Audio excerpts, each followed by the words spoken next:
The trading station called Kelvar 9 floated in the darkness of space like a forgotten toy. It circled around a dying red star that barely gave off enough light to see by. Most traders avoided this place. It was too far from the main routes, too old, and too full of species that nobody else wanted to deal with. In one corner of the station's main market level, two sisters ran a small repair booth. Their names were Lisa and Kiora, and they belonged to a species called the Vexari. They looked somewhat like birds that had learned to walk on two legs. Their bodies were covered in feathers that shimmered with different colors when the light hit them right. Their eyes were large and could see more colors than most species. Their hands had 4 long fingers that could handle the smallest and most delicate repair work. Lisa was 22 standard years old, which made her the older sister. She had dark blue feathers with hints of silver. Her face always looked serious, like she was carrying the weight of the world on her shoulders. Kiora was 18, with lighter blue feathers that turned purple at the tips. She smiled more than her sister, even though they had plenty of reasons not to smile. The booth they worked in was tiny.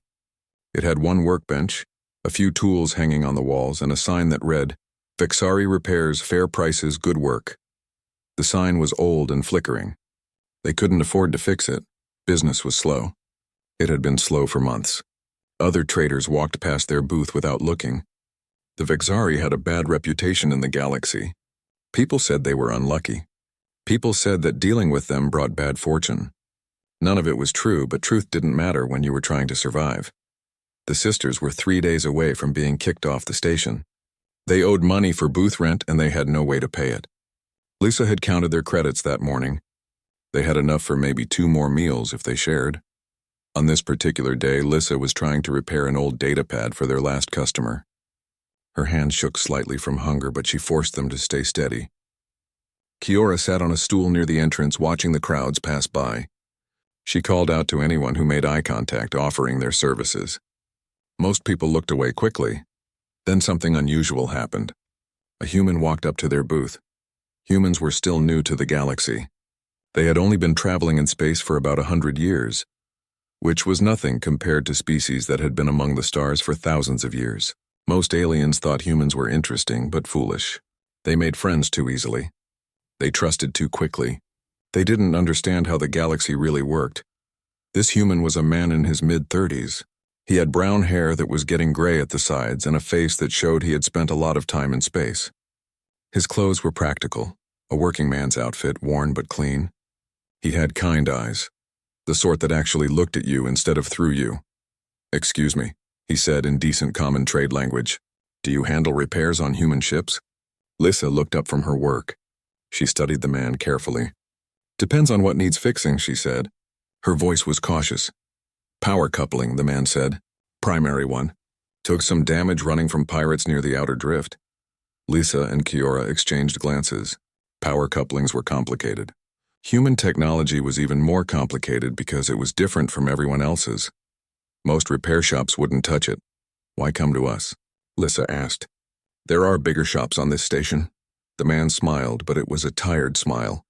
"I already tried them. They all said no. Said human tech was too much trouble. One guy said he wouldn't work on it for less than 3,000 credits. 3,000 credits was robbery." Lisa knew it. She also knew they were desperate. But something in her refused to cheat this man just because others had tried. "We can do it for 800, she said. "That's fair price for the work and the parts." The man looked surprised. "That's a lot less than everyone else." "That's because it's honest," Lisa said. She stood up straighter. "We don't cheat. We do good work. We charge fair prices. That's how our parents taught us." The man extended his hand in the human greeting gesture. "Name's Jack Morrison. I run a freighter called the Wandering Star. She's old, but she's mine." Lisa shook his hand. The gesture felt strange, but not unpleasant. "I'm Lisa. This is my sister, Kiora." Kiora gave a small wave. "We can start right away if you want." "Should take about 3 days," Jack nodded. 3 days is fine. I need to sort out some cargo business anyway." He paused. "Is it okay if I check in while you work? I like to know what's happening with my ship." Most customers never asked. They just dropped off their ships and left. Lisa found herself nodding. "That's fine." Over the next 3 days, Jack came by every few hours to watch them work. He didn't get in the way or ask stupid questions. He just watched and sometimes talked. He told them about Earth, the human homeworld. He described oceans that covered most of the planet and forests that grew so thick you couldn't see the sky. He talked about human cities and human food and human music. In return, the sisters told him about Vexara Prime, their homeworld. They described cities built into massive trees and songs that used colors as well as sounds. They told him about their parents, who had been master craftspeople before the commercial Dominion came. The Dominion was a powerful group that controlled trade across most of the sector. They had come to Vexara Prime and stripped it of resources. They had taken the plans for Vexari traditional crafts and locked them behind copyrights. They had left the Vexari people poor and scattered across the galaxy. Jack listened to all of this with a serious face. On the second day, he brought extra food when he came to check on his ship. "I got too much at the market," he said. "Thought you might help me finish it." Lisa wanted to refuse. She knew charity when she saw it. But Kiora had already accepted a wrapped sandwich, and the smell made Lisa's stomach hurt with hunger. She took the food Jack offered and tried not to cry. On the third day, they finished the repairs early. The work was perfect. Lisa had made sure of that. They had even improved some of the connections while they were at it. Jack came to pick up his ship. He looked happy. "This is great work," he said, running his hand over the coupling. "Best repair job I've had in years." "That'll be 800 credits, Lisa said. She tried to keep her voice steady. This money would save them. They could pay their debts and have enough left over to eat for a few weeks. Jack's smile faded. He reached for his credit chip, then stopped. His face went pale. "There's a problem," he said slowly. Lisa felt her heart sink. "What kind of problem?" "The Dominion seized my cargo this morning," Jack said. His voice was quiet. "Some new regulation about trade permits. They took everything. All my credits were tied up in that cargo." He looked at the sisters with genuine pain in his eyes. "I can't pay you." The words hit Lisa like a physical blow. She had known it was too good to be true. Nothing good ever happened to Vexari. The universe always found a way to kick them down. "Get out," she said. Her voice shook. "Just take your ship and go." "Wait," Jack said. "Please, I will pay you. I just need time." "Everyone needs time," Lisa said. Tears were starting to form in her eyes, and she hated it. "Everyone has an excuse. Just go," but Jack didn't move. He looked at both sisters, his face set with determination. Then he did something that shocked everyone within hearing distance. "I promise I will come back in 7 days," he said loudly. "I will bring your 800 credits plus a bonus for the quality of your work. I give you my word as a human. We keep our promises." The market area went quiet. Other traders stopped to stare. A few started laughing. Humans making promises was funny to them. Humans were too new, too naive. They didn't understand that promises meant nothing in space. A large Torgan merchant named Skrell, who ran the weapons booth across from them, laughed the loudest. "A human's promise," he called out. "That and 2 credits will buy you a cup of synthetic coffee." But Jack ignored him. He kept his eyes on the sisters. 7 days, he repeated. "I will be back." Then he turned and walked toward his ship. Within an hour, the wandering star had left the station. Lisa stood there feeling numb. They were ruined. In 3 more days, they would be evicted. She turned to look at Kiora and saw something that surprised her. Her younger sister had a strange look on her face. It wasn't quite hope, but it wasn't despair either. "He'll come back," Kiora said softly. Lisa wanted to believe her, but she had learned long ago that believing in good things only made the disappointment hurt more. She went back to their booth and started cleaning up, preparing for the end that she knew was coming. The first day after Jack left was the hardest. Lisa woke up on the floor of their booth where they had been sleeping for the past month. They couldn't afford actual quarters anymore. She looked at the credit counter on her datapad. The numbers hadn't magically changed overnight. They still had almost nothing. Kiora was already awake, sitting on the workbench and staring out at the main corridor. The station was starting to wake up. Vendors were opening their booths. The smell of cooking food drifted through the air, making Lisa's stomach ache. "He's not coming back," Lisa said. She didn't say it to be cruel. She said it because Kiora needed to understand. "We need to figure out what to do." Kiora turned to look at her sister. "He'll come back. I know he will." "You don't know anything," Lisa snapped. Then she felt bad. Kiora was only 18. She still wanted to believe the galaxy had good people in it. "I'm sorry. We need to be realistic. Being realistic is just another word for giving up, Kiora said quietly. Before Lisa could respond, Skrell appeared at their booth entrance. The Torgan was twice as tall as the sisters and built like a wall of muscle. His species had rough, stone-like skin and small eyes that never seemed to blink. "Good morning, little birds," he said. His voice was like rocks grinding together. "Have you reconsidered my offer?" Skrell had been trying to buy their booth space for months. He wanted to expand his weapons business. He had offered them almost nothing for their equipment, knowing they were desperate. "Not interested," Lisa said. Skrell laughed. "You're waiting for the human, aren't you? That's precious. Do you know what the betting pools are saying? They give him a 0% chance of returning. 0. You could get better odds betting that the station's star will go supernova tomorrow." "Then why are you here?" Kiora asked. "If you're so sure he's not coming back, you can wait 3 more days and take our booth for free when we get evicted." Skrell's expression darkened. "I'm being generous. I'm offering you something for your equipment. When you get thrown out, you'll get nothing. Think about it." He left and Lisa realized her hands were shaking. She hated Skrell. She hated this station. She hated the whole galaxy sometimes, but they had work to do. A small repair job came in, fixing a data pad for a Keltorian trader. It paid almost nothing, but it was something. Lisa worked on it while Kiora tried to attract more customers. On the second day, something worse happened. A Dominion inspector came to their booth. He was a Zenthi, a species that looked like walking insects with too many arms. He wore the black uniform of the Commercial Dominion Enforcement Division. "I am looking for information about the human called Jack Morrison," the inspector said. His voice came out in clicks and whistles that the translation device turned into common language. "We don't know where he went," Lisa said immediately. It was the truth. Jack had never told them his destination. "The Dominion is very interested in this human," the inspector continued. "He has caused certain complications with his cargo. If you were to provide information about his typical routes or contacts, there would be compensation." Lisa understood what he was really saying. The Dominion wanted to catch Jack and probably punish him. They were offering a reward for betraying him. "We told you," Lisa said firmly. "We don't know anything." The inspector studied them with his compound eyes. "Interesting. You protect someone who has essentially stolen from you, who owes you money he cannot pay. The Vexari are even more foolish than I thought." After he left, Kiora looked at her sister. "We could have taken the reward." "No," Lisa said.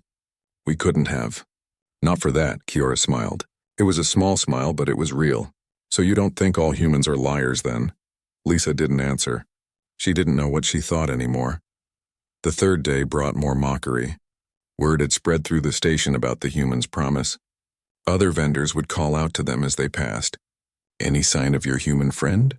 Still believe in fairy tales? I have a bridge in the Andromeda Galaxy to sell you." Lisa tried to ignore them, but each joke was like a small cut. By evening, she had stopped leaving the booth at all. Kiora handled things better. She seemed to have absolute faith that Jack would return. She spent her time watching the docking schedules, checking every ship that arrived. None of them were the Wandering Star. On the 4th day, Lisa woke up to find Kiora crying. It was silent crying, the kind where you try to hide it. But Lisa knew her sister too well. "What's wrong?" Lisa asked, though she knew the answer. "I'm starting to doubt," Kiora admitted. "I don't want to.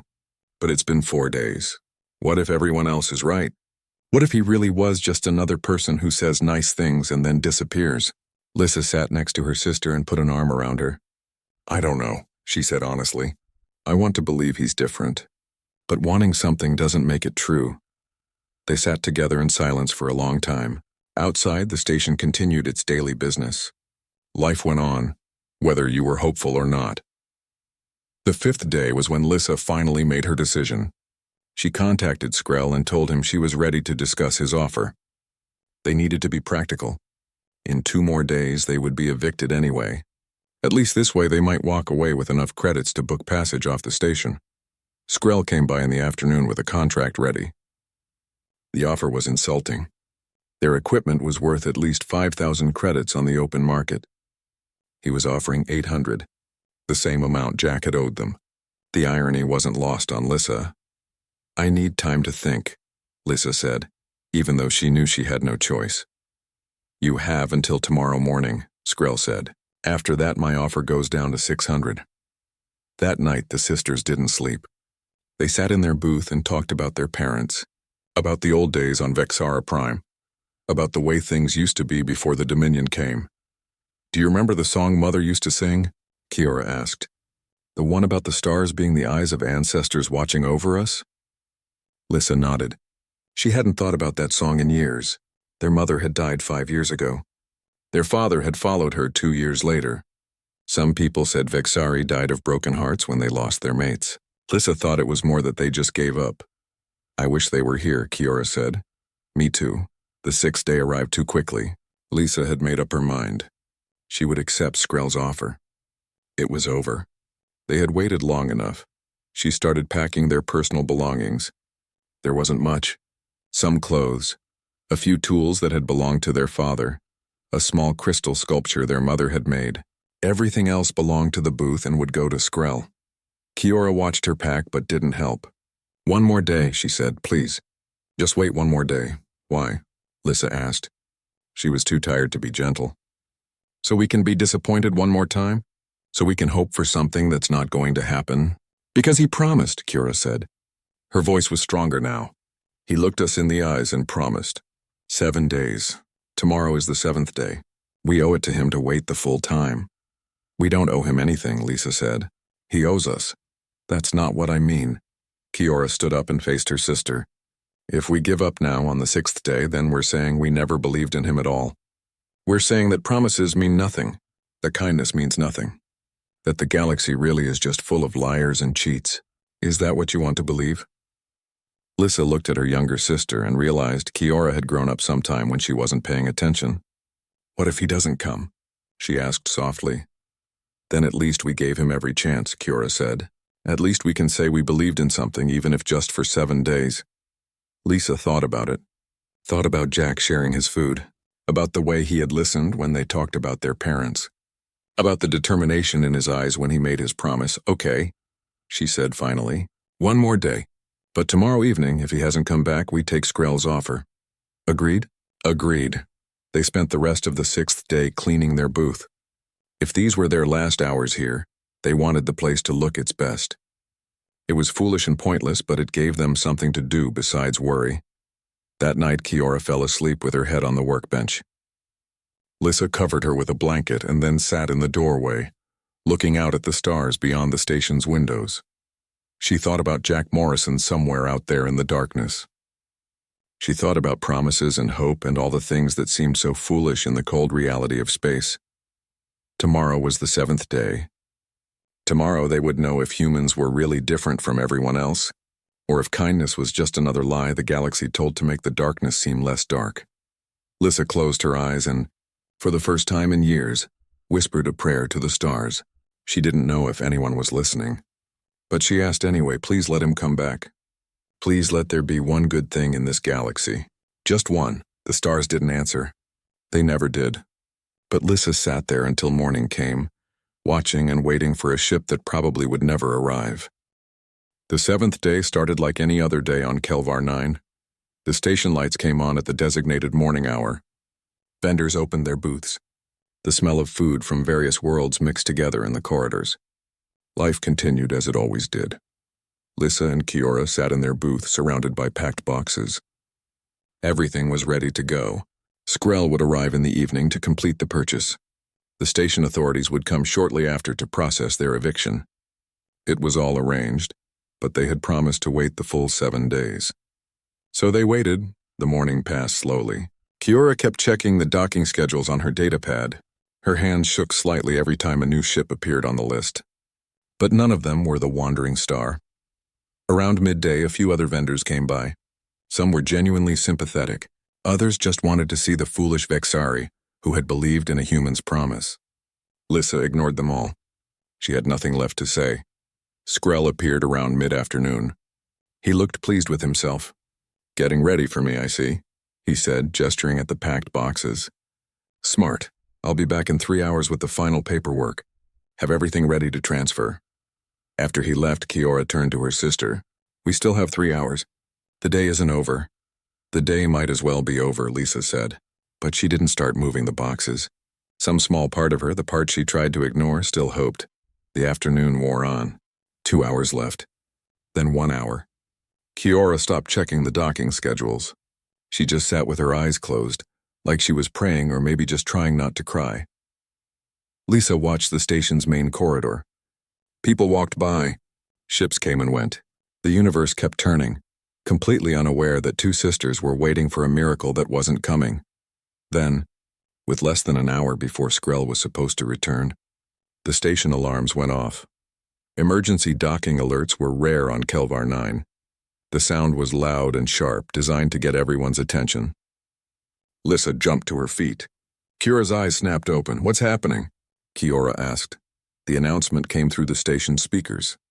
Emergency docking request received. All personnel clear docking bay 7. Incoming vessel is approaching at unsafe speeds. Kira grabbed her datapad and pulled up the docking information.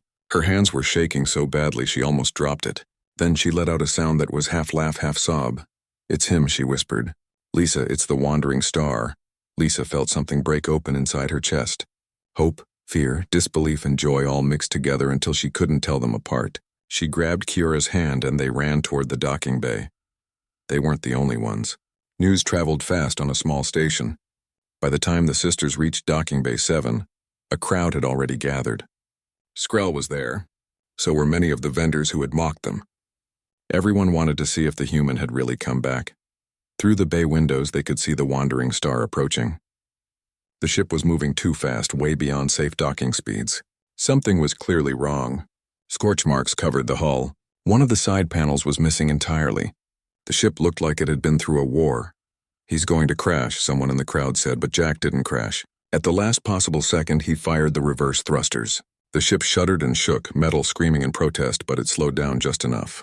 The landing was rough. Nothing like the smooth docking from a week ago. The ship hit the dock hard enough that everyone felt the impact through the station floor. For a moment, nothing happened. The crowd waited in silence. Then the ship's door opened and Jack Morrison stumbled out. He looked terrible. His clothes were torn and dirty. There was a fresh scar across his left cheek, red and angry looking. His eyes were bloodshot like he hadn't slept in days. He was breathing hard and moving like every step hurt. But in his hands he carried a secure credit chip. And behind him 2 cargo drones floated out of the ship, each carrying a large sealed container. Jack's eyes scanned the crowd until he found the sisters. Then he started walking toward them. The crowd parted to let him through. No one was laughing now. No one was making jokes. Jack reached Lissa and Kiora and stopped. He swayed slightly on his feet like he might fall over, but he stayed standing. "I'm sorry I'm late," he said. His voice was rough and tired. Had some complications, Lisa couldn't speak. Her throat had closed up with emotions she didn't know how to name. Kiora was crying openly, tears running down her feathered face. Jack held out the credit chip to Lissa. 800 credits for the repair work, plus 400 bonus for the quality, 50% extra like I promised. Lissa took the chip with shaking hands. She checked it with her datapad. The credits were real. 1,200 credits. He had actually done it. "You came back," she whispered. "Of course I came back," Jack said. He smiled, though it looked like smiling hurt. "I made a promise." The crowd around them was completely silent now. Everyone was staring. This wasn't supposed to happen. Humans weren't supposed to keep their promises. Nobody was supposed to be this stubborn, this crazy, this determined. But Jack wasn't finished. He gestured to the cargo drones. "I also brought you something else. Payment wasn't enough. You two deserve better than this." He had the drones lower the containers to the ground. With hands that shook from exhaustion, he opened the seals. Inside were things that made Lisa's breath catch in her throat. Power cores gleaming and new. Sensor arrays of a type she had only seen in old pictures. Manufacturing equipment that looked ancient but pristine. And data cores, dozens of them. Each marked with symbols she recognized. "I don't understand," Lissa said. Jack leaned against one of the containers like he needed it to stay upright. "After I left here, I had to figure out how to pay you. I couldn't do it legally. The Dominion had taken everything I had, so I did something stupid," he explained. His words coming out slowly like each one cost him effort. He had gone to the contested zones, the parts of space where 3 different powers had conflicting claims. It was dangerous territory where normal laws didn't apply. Pirates, military patrols, and desperate people all mixed together in a lawless mess. He had been searching for salvage, old technology from before the current powers took control. It was risky, but it was the only way to make fast money. "I ran into some trouble," Jack said. That was clearly an understatement given how he looked. Had to dodge some patrols, made a jump through an unstable wormhole, nearly lost the ship twice, but I found what I was looking for. He pointed to the equipment. "These are pre-Dominion. Ancient tech, but still functional. Worth enough to clear your debts and set you up with a real operation." Then he pointed to the data cores. "But these are the important part.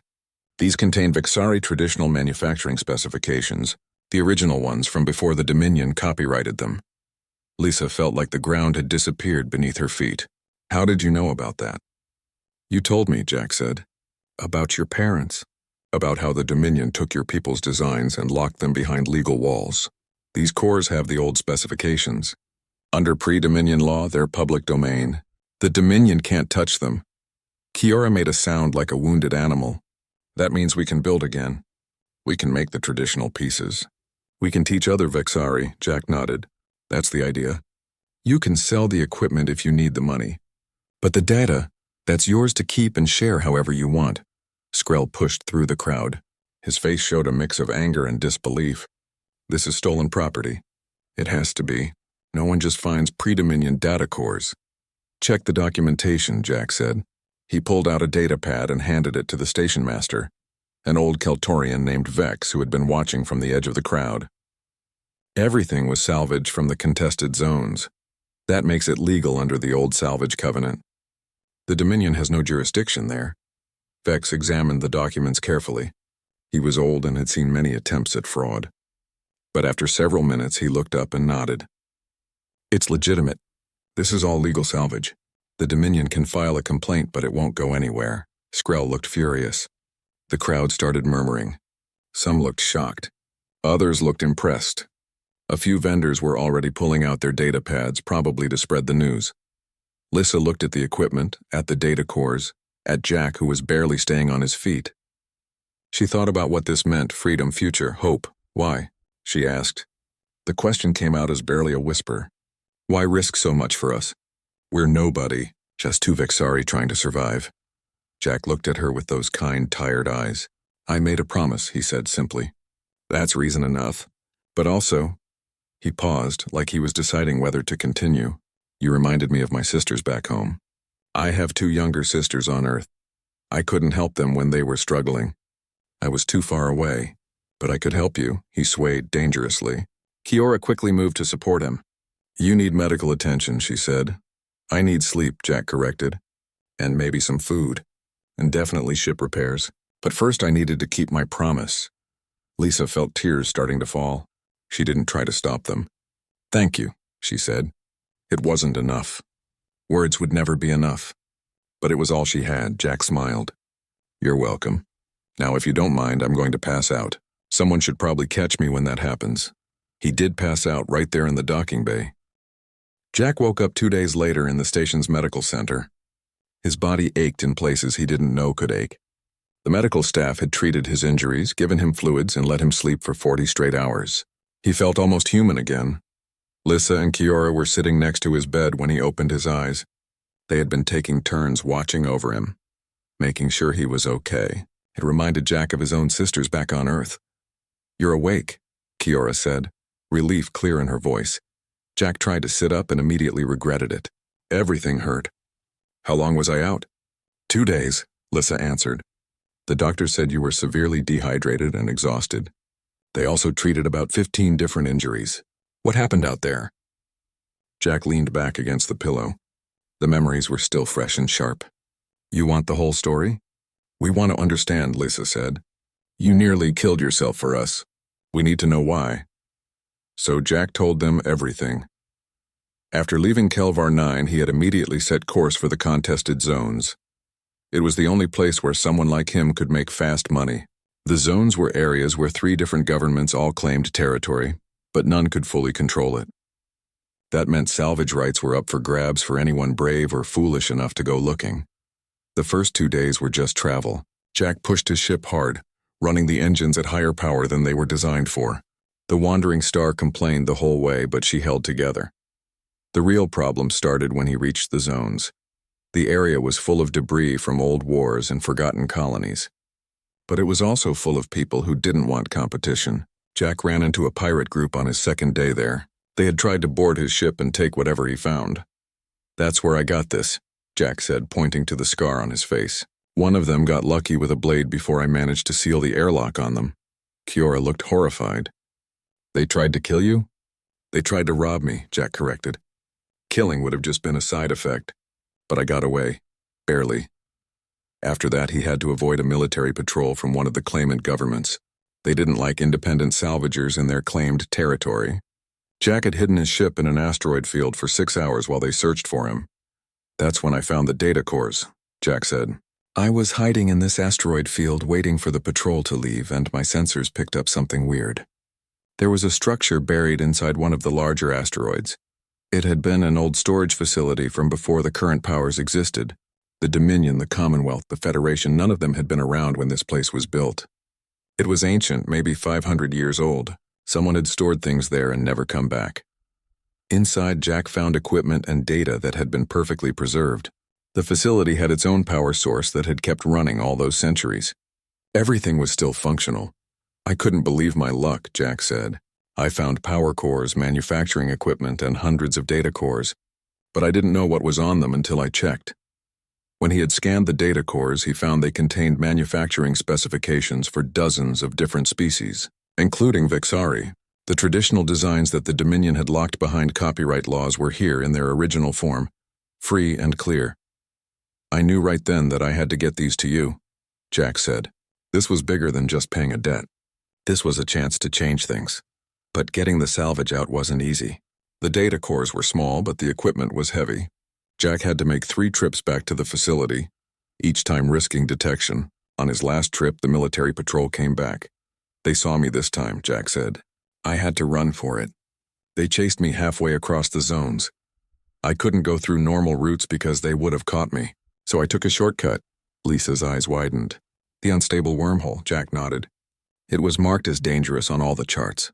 Ships that go through unstable wormholes usually don't come out the other side. Or they come out but they're scattered across 3 light years. But I didn't have a choice. It was that or get caught. The wormhole had been the worst part. Jack's ship had almost torn itself apart. The structural stresses were beyond anything the old freighter was designed to handle. Alarms had screamed. Metal had groaned and twisted. For about 30 seconds, Jack had been sure he was going to die. But the wandering star was tougher than she looked. She made it through barely. They came out on the other side intact, though the ship was in bad shape. "I had to do emergency repairs just to get the engines running again," Jack said. "Took me a full day. Then I pushed straight here, running the engines past their limits the whole way. I knew I was cutting it close on the 7th day. He looked at both sisters. "I almost didn't make it. If that wormhole had taken me another direction, or if the engines had failed, or if a dozen other things had gone wrong, I wouldn't have made it back in time. But you did," Kiora said softly. "I gave my word," Jack said. "I couldn't live with myself if I broke it." Lisa stood up and walked to the window. She was quiet for a long moment. When she spoke, her voice was thick with emotion. "The equipment you brought is worth at least 20,000 credits. The data cores are priceless. You could have sold everything and been set for years." "I thought about it," Jack admitted, "for about 5 seconds. But that's not why I went out there. I went to pay a debt and help 2 people who deserved better than what the galaxy was giving them." "We don't know how to repay this," Lisa said. She turned around and Jack could see tears in her eyes. "You don't need to repay it," Jack said. "Just use it. Build something good. Help your people. That's payment enough." Over the next few days, while Jack recovered, the sisters started working with the salvaged equipment. They set up a small manufacturing operation in a larger space the station master had given them. The news of what Jack had done was spreading fast, and Vex wanted to encourage the kind of business that came from good stories. Other Vexari on the station came to see what Lisa and Kiora were doing. When they learned about the data cores and the traditional specifications, word spread like fire. Within a week, Vexari from other stations started arriving, wanting to learn and help. The sisters shared everything freely. The manufacturing techniques, the designs, the equipment schematics. They asked only that people maintain quality standards and help each other. Jack watched all of this from his recovery bed. It made something in his chest feel warm and full. On his 5th day in medical care, a visitor came that Jack wasn't expecting. It was the Dominion inspector who had questioned the sisters earlier. The Zenthi stood at the foot of Jack's bed, his multiple arms folded. "You have caused problems for the Dominion," the inspector said. "I followed the law," Jack replied calmly. "Old salvage covenant. Everything I did was legal." "Legal, yes," the inspector agreed. "But problematic. You have given the Vexari access to specifications we spent considerable resources acquiring and protecting." "You mean stealing and copywriting," Jack said. "Those designs belong to the Vexari people. You took them and made them pay to use their own culture." The inspector's compound eyes stared at Jack. "The Dominion will remember this, and we will remember you." "Good," Jack said. "I hope you do. Because I'm not the only human out here, and we don't forget when people need help." The inspector left without another word. Jack knew he had probably made an enemy, but some things were worth making enemies over. When Jack was finally cleared to leave medical care, Lissa and Kiora threw a small celebration. They had food from a dozen different worlds, and several other vendors came to join. Even Vex, the station master, stopped by. "You've done something interesting here, human," Vex said to Jack. "You've given people hope. That's a dangerous thing." "Dangerous for who?" Jack asked. Vex smiled, showing his sharp Keltorian teeth. "For those who profit from hopelessness." That night, Jack sat with the sisters in their new workshop. They had already produced their first pieces, traditional Vexari tools made according to the old specifications. The work was beautiful, every piece perfect. "What will you do now?" Kiora asked Jack. "Keep hauling cargo," Jack said. "It's what I do. But I'll make Kelvar 9 a regular stop on my route. Need to make sure my ship gets maintained by the best mechanics in the sector." Lysa smiled. It was the first real smile Jack had seen from her. "That sounds like a promise." "It is," Jack said. "And humans keep their promises." He left Kelvar 9 3 days later. The Wandering Star was repaired and restocked. But something had changed. Jack's communication system kept getting messages from other humans who had heard the story. They wanted to know more about the contested zones, about helping species that needed it, about keeping promises. Jack answered every message. And he started making notes about other stations he had visited, other species that were struggling, other places where a human keeping a promise might make a difference. The galaxy was big and full of problems. But Jack had learned something important. Sometimes one person doing the right thing was enough to start something bigger. Sometimes keeping a promise changed more than just 2 lives.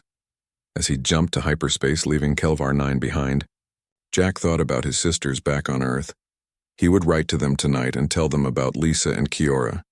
Tell them about promises kept and the ripples they created. 3 months passed like water flowing downhill, inevitable and constant. Kelvar 9 changed in ways nobody had predicted. The sisters' small repair booth had grown into something much larger. They now operated Vexari traditional works from a proper workshop on the station's 2nd level. The space was 10 times the size of their old booth, with real equipment and proper lighting and enough room for 12 workers.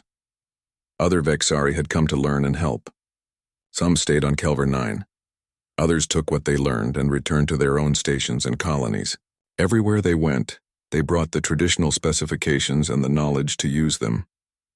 Vexari crafts started appearing in markets across the sector. Beautiful tools with perfect balance.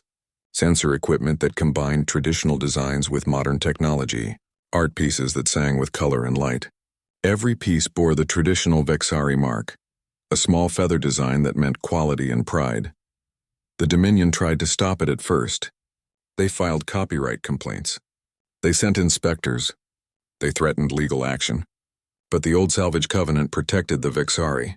The specifications Jack had found were older than the Dominion's claims. Every legal challenge failed. After 2 months, the Dominion quietly stopped fighting. They had bigger problems. Other species were noticing what the Vexari had done. If one group could reclaim their culture from behind copyright walls, why couldn't others? Lissa stood in her workshop, watching Kiora teach 3 young Vexari how to craft a traditional navigation tool. The younger sister had discovered she loved teaching. She had a gift for explaining complex techniques in simple ways. "Your sister is good at this," someone said behind Lissa. She turned to find Jack standing in the doorway. He had arrived that morning right on schedule. He came to Kelvar 9 every 6 weeks now, regular as clockwork. His ship always needed maintenance, and there was only one repair operation he trusted. She's amazing, Lisa agreed. I never knew she had this in her. But she's been teaching nonstop for weeks. Jack watched the class for a moment. And you? Are you happy? Lisa thought about the question. 3 months ago, she had been hopeless and broken. Now she ran a successful business. She had purpose. She had helped revive part of her people's culture, but more than that, she had learned something important. I'm not just happy, she said. I'm hopeful. I forgot what that felt like. Jack smiled. Good, that's what I was hoping for. They walked through the station together. The changes weren't just in the Vexari workshop. Other things had shifted too. More humans were coming to Kelvar 9 now. They had heard the story of Jack and the two sisters. They wanted to see the place where a human had kept his word against all odds. Some of those humans stayed. They opened businesses. They made deals. They formed partnerships with species that other traders ignored. And they all seemed to operate with the same principle Jack had shown: fair prices, honest work, and promises kept. The station master, Vex, told Lisa that station revenue had increased by 40%. New vendors were requesting booth space. Traffic had tripled, all because of one story about a promise. It's strange, Jack said as they sat in the station's observation deck, looking out at the stars. I just did what felt right. I didn't think it would turn into all this. That's because you're a good person, Lisa said. Good people never realize the impact they have. Jack shook his head. I'm not special. I'm just a cargo hauler who got lucky and found some salvage. You risked your life for two strangers, Lisa countered. You could have kept that salvage and been rich. You could have sold it and never thought about us again. But you didn't. That makes you special. Before Jack could respond, Kiora came running into the observation deck. She was holding a datapad and looked excited. You need to see this, she said, practically bouncing. She pulled up a news feed on the observation deck's main screen. The headline read, Vexari Cultural Revival Spreads Across 6 Sectors. The article talked about how Vexari craftspeople were appearing throughout known space, how their traditional products were becoming popular again, how other marginalized species were watching and learning from the Vexari example. But the part that made Kiora most excited came at the end. The article mentioned Jack by name. It told the story of his promise and how he kept it, and it ended with a question. If one human can change the fate of an entire species with a single promise kept, what could humanity do if they all chose to act with such integrity? It's spreading, Kiora said. Your story is spreading. People are talking about it everywhere. Jack looked uncomfortable. I didn't do this for fame. We know, Lisa said. But the story matters. It shows people that things can be different. That not everyone in the galaxy is just out for themselves. Over the next few weeks, Jack saw the effects firsthand. Other humans contacted him. They wanted advice. They wanted to know how to find salvage in the contested zones. They wanted to understand how to help species that needed it. Jack answered every message. He shared what he knew. He warned them about the dangers but encouraged them to try anyway. Some things were worth the risk. One human, a young woman named Claire who ran medical supplies, told Jack she had started seeking out stations like Kelvar 9, places that bigger traders ignored. She was offering fair prices and building relationships. You showed us it was possible, she said. Now we just need to follow your example. Another human, an older man named Peter who hauled construction materials, said he had started hiring species that usually couldn't get work. The Dominion blacklists certain groups, he explained. But those groups often do the best work. We just need to give them a chance. Stories started coming in from across human space. A human trader had helped a struggling Karathi family start a farming cooperative. Another had shared advanced water purification designs with a colony that couldn't afford Dominion technology. A third had stood up to a Dominion inspector who was shaking down small vendors. Each story was small on its own. But together they formed a pattern. Humans were building a reputation, not as the most advanced species, not as the most powerful, but as the ones who kept their word and helped those in need. 6 months after Jack's promise, something remarkable happened. A formal coalition formed at Kelvar 9. It was called the Free Traders Alliance, and it included Vexari, humans, and dozens of other species that had been pushed aside by the big powers. They weren't trying to fight the Dominion directly. They were just choosing to do business differently. Fair prices, honest dealings, help for those who needed it. It was simple, but it was working. The Dominion noticed.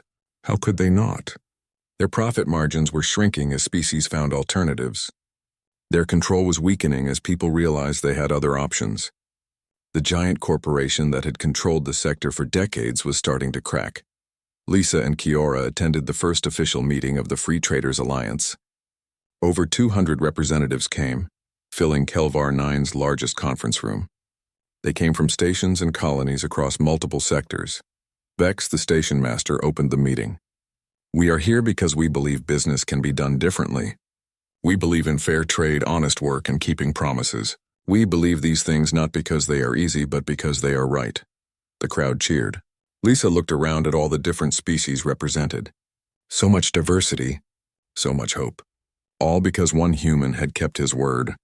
After the meeting, Jack prepared to leave again. He had cargo runs to make and promises to keep. But before he left, the sisters came to see him off. What do you think will happen? Kiora asked. Will this really change things? Jack looked back at the station, at the bustling docks and the mix of species working together. I think, he said slowly, that we're just getting started. The galaxy is big. There are a lot of people who need help, a lot of promises that need keeping. Will you keep coming back? Lisa asked. Jack smiled. Every 6 weeks. Like clockwork. That's a promise. Lisa stepped forward and hugged him.